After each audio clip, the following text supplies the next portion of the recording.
ಎಲ್ಲರಿಗೂ ನಮಸ್ಕಾರ. ನನ್ನ ಬೋಳೂರು ಸುವರ್ಣ ಚಾನಲಲ್ಲಿ ನಾನು ಅನೇಕ ಬಗೆಯ ಉಪ್ಪಿನಕಾಯಿಗಳನ್ನು ಮಾಡಿ ತೋರಿಸ್ತೇನೆ. ಸುರಿಗೆ ನಾನು ಮಾಡಿದ್ದು ಮಾವಿನ ಮಿಡಿದ್ದು. ಯಾರು ನೋಡಲಿಲ್ಲ ಅಂತ ಅವರು ಬ್ಯಾಕ್ ಹೋಗಿ ಒಮ್ಮೆ ನೋಡಿ, ಬಹಳ ಚೆನ್ನಾಗಿ ಬರ್ತದೆ. ಇವತ್ತು ನಾನು ಈ ಎಲ್ಲ ವೆಜಿಟೇಬಲ್ಸ್ಗಳನ್ನು ಉಪಯೋಗಿಸಿ ಕ್ರಂಚಿಯಾದ ಬಹಳ ಟೇಸ್ಟಿಯಾಗಿ ಬರುವಂತಹ ಒಂದು ಉಪ್ಪಿನಕಾಯಿಯನ್ನು ತಯಾರಿಸಿದ್ದೇನೆ. ಕೂಡಲೇ ಮಾಡ್ಬೋದು, ಬಹಳ ರುಚಿಯಾಗಿ ಬರ್ತದೆ. ನಾನಿದನ್ನು ಈ ವೆಜಿಟೇಬಲ್ಸ್ಗಳನ್ನು ಸನ್ ಡ್ರೈ ಮಾಡೋದಿಲ್ಲ, ಕೂಡಲೇ ಮಾಡುವಂತಹ.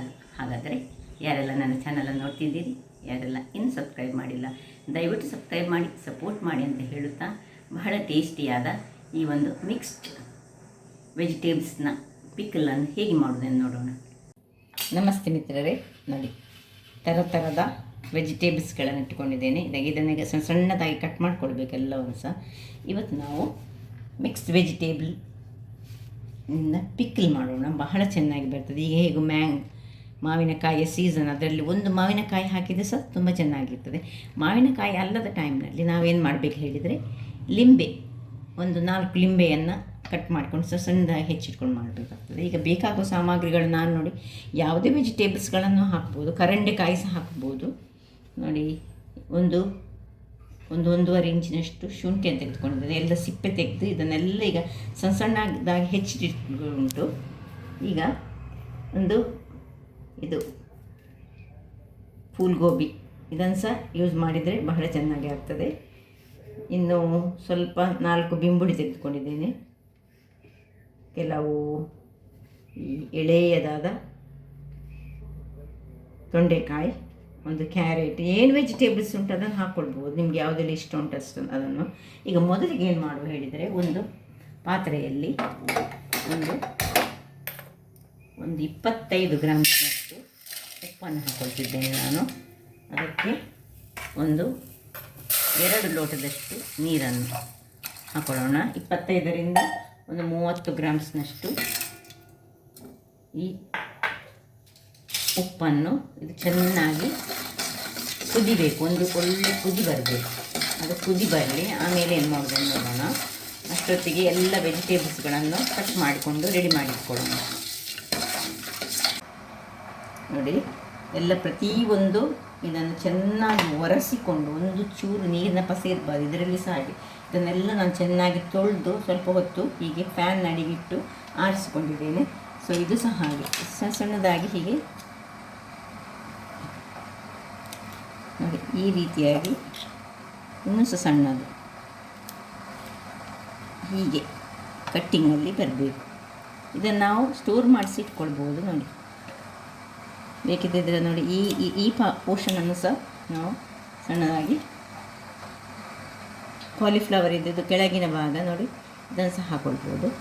ಇವನ್ ಕ್ಯಾರೆಟ್ಸ್ ಹಾಗೆ ಸಣ್ಣದಾಗಿ ಹೆಚ್ಚಿಟ್ಟುಕೊಳ್ಳೋಣ. ಒಂದು ಬಾಯಿಗೆ ತಿನ್ನಲಿಕ್ಕೆ ಆಗುವ ರೀತಿಯಲ್ಲಿ ಇರಬೇಕು. ನೋಡಿ, ಈ ರೀತಿಯಲ್ಲಿ ಹೀಗೆ. ಇನ್ನು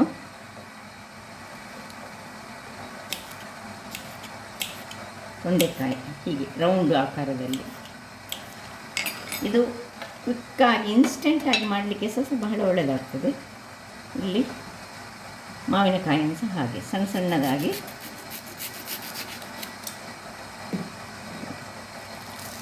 ಸಣ್ಣ ಹೋಳುಗಳಾಗಿ ಮಾಡ್ಕೊಳ್ಳೋಣ. ಒಂದು ಚೂರು ನೀರಿನ ಪಸೆ ಮಾತ್ರ ಇಟ್ಕೊಳ್ಬಾರ್ದು, ಅದೊಂದು ನೀವು ನೋಡಿಕೊಳ್ಬೇಕು ಅಷ್ಟೇ. ನೋಡಿ, ಇಷ್ಟಿಷ್ಟು ಸಣ್ಣದಾಗಿ ಇದನ್ನು ಸಹ ಮಾಡಿಕೊಂಡು ಎಲ್ಲವನ್ನು ಇದೇ ರೀತಿಯಲ್ಲಿ ಹೆಚ್ಚಿಟ್ಕೊಳ್ತೀನಿ, ಎಲ್ಲ ವೆಜಿಟೇಬಲ್ಸ್ಗಳನ್ನು. ವೀಕ್ಷಕರೇ, ಇದು ಕಟ್ ಮಾಡ್ತಿರುವಾಗ ಇಲ್ಲಿ ನೋಡಿ, ನೀರು ಒಳ್ಳೆ ಕುದಿಯಿತು. ಇಷ್ಟು ಸಾಕು ನಮಗೆ ಕುಡಿದ್ರೆ. ನೋಡಿ, ಇದನ್ನೀಗ ಆಫ್ ಮಾಡಿಕೊಂಡು ಒಳ್ಳೆ ಫ್ಯಾನ್ ಅಡಿಗೆ ತಣ್ಣಗಾಗಲಿಕ್ಕೆ ಇಟ್ಕೊಳ್ಳೋಣ.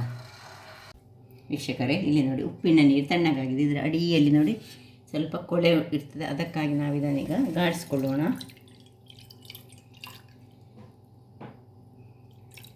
ಬಟ್ಟೆಯಲ್ಲಿ ಗಾಳಿಸಿದರೆ ಸಾಕ್ತದೆ. ನೋಡಿ, ನೀಟಾದ ಉಪ್ಪಿನ ನೀರು ರೆಡಿ ಆಯಿತು. ಈಗ ಇದಕ್ಕೆ ನೋಡಿ, ಎಲ್ಲವನ್ನು ಕಟ್ ಮಾಡಿಕೊಂಡು ಬೇರೆ ಬೇರೆಯಾಗಿ ಇಟ್ಟಿದ್ದೇನೆ. ಬಿಂಬುಳಿ, ಮಾವಿನಕಾಯಿ, ಇವನ್ ಕ್ಯಾರೆಟ್, ಶುಂಠಿ, ತೊಂಡೆಕಾಯಿ ಮತ್ತು ಕಾಲಿಫ್ಲವರ್, ಇಷ್ಟನ್ನೀಗ ಎಲ್ಲವನ್ನು ಸಹ ಈ ಉಪ್ಪಿನ ನೀರಿನಲ್ಲಿ ಹಾಕ್ಕೊಳ್ಳೋದು.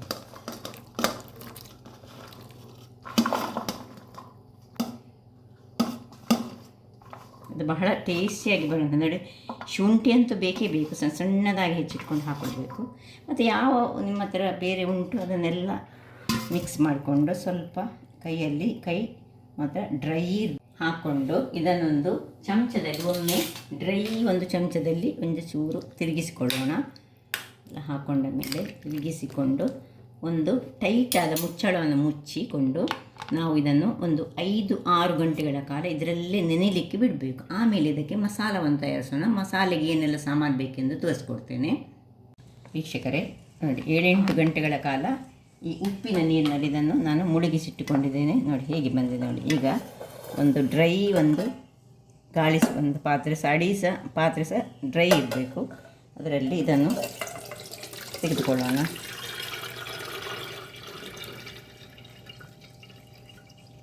ಕೈಯೆಲ್ಲ ಡ್ರೈ ಇಟ್ಕೊಳ್ಬೇಕು. ಸೊ ಇಷ್ಟನ್ನೀಗ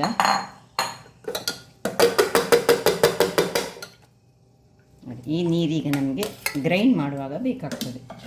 ಸೊ ಇದನ್ನು ಇಲ್ಲಿಟ್ಟುಕೊಂಡು ಇಲ್ಲಿ ಸಾಮಾನು ನೋಡಿ ಏನೆಲ್ಲ ಇಂಗ್ರೀಡಿಯೆಂಟ್ಸ್. ಒಂದು 15 ಬ್ಯಾಡಗಿ ಮೆಣಸು ಬೇಕು. ಇಷ್ಟಕ್ಕೆ ನೋಡಿ, ಇದರಲ್ಲಿ ಸಾಧಾರಣ ಒಂದು 1/2 kg ವೆಜಿಟೇಬಲ್ಸ್ ಉಂಟು. ಅದಕ್ಕೆ 15 ಈ ಬ್ಯಾಡಗಿ ಮೆಣಸು, ಒಂದು 25 ಗ್ರಾಮ್ಸ್ನಷ್ಟು ಸಾಸಿವೆ ಬೇಕು.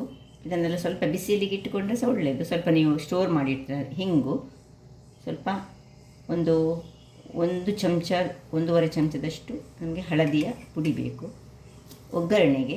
ಮತ್ತು ಬೆಳ್ಳುಳ್ಳಿ, ಕರಿಬೇವಿನ ಸೊಪ್ಪು, ಹಿಂಗು ಮತ್ತು ಸಾಸಿವೆ ಬೇಕಾಗ್ತದೆ. ಈಗ ಮೊದಲಿಗೆ ಒಂದು ಡ್ರೈ ಮಿಕ್ಸಿಯನ್ನು ತೆಗೆದುಕೊಂಡು ಇದರಲ್ಲಿ ನಾವು ಮೆಣಸು 15 ಮೆಣಸು, ಸಾಸಿವೆ, ಸ್ವಲ್ಪ ಹಳದಿಯ ಪುಡಿ, 1 ಚಮಚದಷ್ಟು ಹಳದಿ ಪುಡಿ ಸಾಕು. ಸ್ವಲ್ಪ ಹಿಂಗು ಇದಕ್ಕೆ ಹಾಕಿಬಿಡ್ತಿದ್ದೇನೆ ಸ್ವಲ್ಪ. ಇಷ್ಟನ್ನು ಸುರಿಗೆ ಡ್ರೈ ಆಗಿ ಒಮ್ಮೆ ಪೌಡರ್ ಮಾಡ್ತೇನೆ. ಆಮೇಲೆ ಈ ಮುಳುಗಿಸಿಟ್ಟ ಉಪ್ಪಿನ ನೀರಿನಲ್ಲಿ ಗ್ರೈಂಡ್ ಮಾಡ್ಕೊಳ್ತೇನೆ ವೀಕ್ಷಕರೇ. ನೋಡಿ, ಈ ರೀತಿಯಾಗಿ ಗ್ರೈಂಡ್ ಆಗಿ ಬಂತು. ಈಗ ಇದು ಇಲ್ಲಿರಲಿ. ಇಲ್ಲಿ ಒಂದು ಪಾತ್ರೆಯಲ್ಲಿ ಎಣ್ಣೆ ಒಂದು 2-3 ಸ್ಪೂನಷ್ಟು ಎಣ್ಣೆ ಸಾಕು. ಇನ್ನು ಎಣ್ಣೆ ಬಿಸಿ ಆಗುವಾಗ ಅದಕ್ಕೆ ಈ ಸಿಪ್ಪೆ ತೆಗೆದ ಬೆಳ್ಳುಳ್ಳಿಯನ್ನು ಹಾಕ್ಕೊಂಡು ಸ್ವಲ್ಪ ಅದು ಫ್ರೈ ಆಗಲಿ. ಅದು ಕಲರ್ ಸ್ವಲ್ಪ ಚೇಂಜ್ ಆಗಬೇಕು.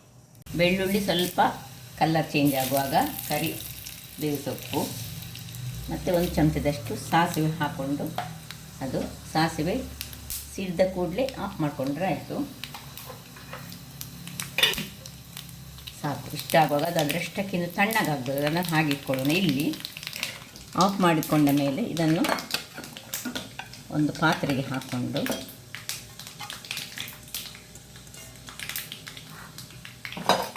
ಈ ನಾವು ಮುಳುಗಿಸಿದ ಉಪ್ಪಿನ ನೀರು ಸಹ ಬೇಕು ನಮಗೆ. ಪ್ಲಸ್ ನಾವು ಮಾಡಿದಂತಹ ಮಸಾಲೆ ನೋಡಿ, ಇಷ್ಟೇ ಮಸಾಲೆ ಸಾಕು. ತುಂಬ ಮಸಾಲೆ ಮಾಡಲಿಕ್ಕೆ ಹೋಗಬಾರ್ದು. ಯಾಕೆಂದರೆ ತುಂಬ ದಪ್ಪದಲ್ಲಿ ಇರಬಾರ್ದು. ಈ ವೆಜಿಟೇಬಲ್ಸ್ ಮಿಕ್ಸ್ ವೆಜಿಟೇಬಲ್ಸ್ ಇದ್ದು ಮಸಾಲೆ ಮಾತ್ರ ಸ್ವಲ್ಪ ಫೈನಾಗಿ ಬರಬೇಕು ಗ್ರೈಂಡ್ ಮಾಡುವಾಗ. ಇನ್ನು ಉಪ್ಪಿನ ನೀರನ್ನು ಇದಕ್ಕೆ ಸ್ವಲ್ಪ ಹಾಕ್ಕೊಂಡು ಮಿಕ್ಸಿಗೆ ಕ್ಲೀನ್ ಮಾಡಿಕೊಂಡು ಇದನ್ನು ಸ್ವಲ್ಪ ನೀರು ಮಾಡ್ಕೊಳ್ಳೋಣ.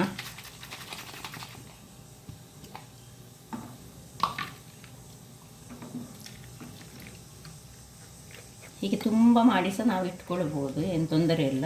ಮಾವಿನ ಸೀಸನ್ನಲ್ಲಿ ಇದರೊಟ್ಟಿಗೆ ಒಂದೊಂದು ಮಾವಿನಕಾಯಿ ಸಹ ಹಾಕ್ಕೊಂಡು ಅದರೊಟ್ಟಿಗೆ ಎಲ್ಲ ವೆಜಿಟೇಬಲ್ಸ್ಗಳನ್ನು ಹಾಕ್ಕೊಂಡು ಮಾಡಿದರೆ ತುಂಬ ಚೆನ್ನಾಗಿ ಬರ್ತದೆ. ಈಗ ಇಷ್ಟು ಮಾಡಿದ ಮೇಲೆ ಇದನ್ನು ಹಾಕೋದು ಯಾವಾಗ ಹೇಳಿದರೆ, ಇದು ಸರಿ ತಣ್ಣಗಾಗಬೇಕು. ತಣ್ಣಗಾದ ಮೇಲೆ ಇದನ್ನು ಹಾಕ್ಕೊಂಡು ಮತ್ತು ಬಾಟ್ಲಿಗೆ ಹಾಕ್ಕೊಂಡು ಇಟ್ಟರೆ ನಮ್ಮ ರುಚಿಯಾದ ಸವಿಯಾದ ಅಂದರೆ ಖಾರವಾದ ಒಂದು, ತುಂಬ ಖಾರ ಅಂತ ಹೇಳೋದಿಲ್ಲ, ಇದರಲ್ಲೆಲ್ಲ ವೆಜಿಟೇಬಲ್ಸ್ಗಳು ಅದು ಸಹ ಹಸಿ ವೆಜಿಟೇಬಲ್ಸ್ಗಳು ಇರೋದು. ಕೆಲವರು ಏನು ಮಾಡ್ತಾರೆ, ಹೀಗೆ ಈ ವೆಜಿಟೇಬಲ್ಸ್ಗಳನ್ನು ಉಪ್ಪು ನೀರಿನಲ್ಲಿ ಮುಳುಗಿಸಿದ ಮೇಲೆ ಬಿಸಿಲಿನಲ್ಲಿ ಒಣಗಿಸ್ತಾರೆ. ಒಣಗಿಸಿದ ಮೇಲೆ ಇದನ್ನು ಮಾಡ್ತಾರೆ. ಹಾಗೆ ಸಹ ಮಾಡ್ಕೊಳ್ಬೋದು. ಅದು ತುಂಬ ಸಮಯ ಬರ್ತದಂತೆ. ಇದು ಸಹ ತುಂಬ ಸಮಯ ಬರ್ತದೆ. ನೀವು ಒಂದು ತಿಂಗಳಂತೂ ಡೆಫಿನೆಟ್ ಆಗಿ ಏನು ಹಾಳಾಗೋದಿಲ್ಲ. ಹೊರಗೆ ಇಟ್ಟರೆ ಸಹ ಮತ್ತು ಫ್ರಿಜ್ಜಲ್ಲಿ ಇಟ್ಟರೆ 2-3 ತಿಂಗಳು ಬರ್ತದೆ ಇದು ಸಹ. ಬಟ್ ಹೆಚ್ಚಾಗಿ ನಾವು ಮಿಕ್ಸ್ಡ್ ವೆಜಿಟೇಬಲ್ಸ್ಗಳನ್ನು ನಾವು ಮಾಡುವ ರೀತಿಯಲ್ಲಿ ಮಾಡಬೇಕು, ಇಲ್ಲದಿದ್ದರೆ ಹಾಳಾಗ್ತದೆ ಅದು ಬೇಗ. ಈ ಚಂಡಿ ಎಲ್ಲ ಇದು ಮಾಡಿದರೆ ಆಗೋದಿಲ್ಲ. ಸೊ ಇಷ್ಟ ಆಗುವಾಗ ಇನ್ನು ಇದು ತಣ್ಣಗಾಗಲಿ, ಆಮೇಲೆ ಅದನ್ನು ಅದಕ್ಕೆ ಮಿಕ್ಸ್ ಮಾಡ್ಕೊಳ್ಳೋಣ. ವೀಕ್ಷಕರೇ, ಇಲ್ಲಿ ನೋಡಿ ಒಗ್ಗರಣೆ ತಣ್ಣಗಾಗಿದೆ. ಇದನ್ನು ಇದಕ್ಕೆ ಹಾಕ್ಕೊಂಡು ಮಿಕ್ಸ್ ಮಾಡ್ಕೊಳ್ಳೋಣ. ತುಂಬ ಎಣ್ಣೆ ಬೇಕಂತಿಲ್ಲ, ಸ್ವಲ್ಪ ಎಣ್ಣೆಯಲ್ಲಿ ಆ ಬೆಳ್ಳುಳ್ಳಿ ಇಡೀಯಾಗಿ ಇರಬೇಕು. ಅದು ನಡುವಲ್ಲಿ ಸಿಕ್ಕಿದರೆ ಬಹಳ ಚೆನ್ನಾಗಿ ಬರ್ತದೆ. ಇನ್ನೀಗ ಇದನ್ನು ಈ ಬಾಟಲಿಗೆ, ಒಳ್ಳೆ ಒಂದು ಬಾಟಲಿಗೆ, ಅದು ಸಹ ಗ್ಲಾಸಿನ ಬಾಟ್ಲಿಗೆ ನಾವು ತುಂಬಿಸಬೇಕು. ನೋಡಿ, ಇದು ಉಪ್ಪಿನ ನೀರು ಬೇಕಿದ್ದರೆ ಇದನ್ನು ಇಟ್ಟುಕೊಂಡು ಇದು ಸ್ವಲ್ಪ ದಪ್ಪ ಆಗ್ತದೆ. ಈಗ ನಾಳೆ ಆಗುವಾಗ ಸ್ವಲ್ಪ ಸೇರಿಸ್ಕೊಳ್ಬೋದು, ಇಲ್ಲದಿದ್ದರೆ ಇದನ್ನು ಡಿಸ್ಕಾರ್ಡ್ ಮಾಡಿದರೆ ಸಾಕ್ತದೆ, ಅಥವಾ ಬೇರೆ ಯಾವುದಕ್ಕೆ ಯೂಸ್ ಮಾಡ್ಕೊಳ್ಬೋದು. ಸೊ ರೆಡಿ ಆಯಿತು.